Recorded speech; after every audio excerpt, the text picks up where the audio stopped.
Malappallippuram happy Balavedi വാർഷികാഘോഷ സമ്മേളനം നടന്നു. Public prosecutor advocate Joji George ഉദ്ഘാടനം ചെയ്തു. കെ.സി. സുബ്രേട്ടന് മാത്രമേ കഴിയൂ. എൻ്റെ അറിവിൽ കെ.സി. സുബ്രേട്ടനൊക്കെ ഇട്ട് വേറൊരാൾക്ക് ഇതുപോലൊരു പരിപാടി സംഘടിപ്പിക്കാൻ കഴിയുന്നുള്ള പ്രതീക്ഷ എനിക്കില്ല.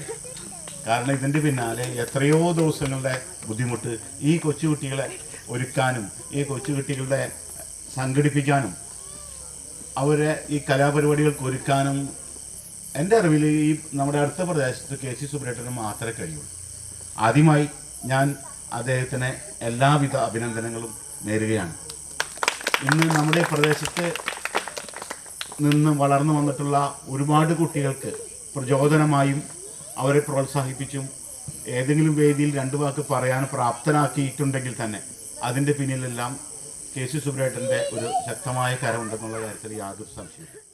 ബ്ലോക്ക് പഞ്ചായത്ത് അംഗം രേഖ ഷാൻഡി ജോസഫ്, പഞ്ചായത്ത് അംഗങ്ങളായ സിബി ഫ്രാൻസിസ്, റഹ്മത്ത് ചൊവ്വര എന്നിവരും പി.വി. അരുൺ, ലിബിൻ പ്ലാക്കൽ, കെ.വി. ബിബിനൻ എന്നിവർ സംസാരിച്ചു. ബാലവേദി ആദ്യകാല ഭാരവാഹികളായ കെ.കെ. സുരേഷ്, കെ.എം. ചന്ദ്രൻ, കെ.എ. രാജു, എം.കെ. സുബ്രഹ്മണ്യൻ, പി.പി. ഷാജു എന്നിവരെ ചടങ്ങിൽ ആദരിച്ചു.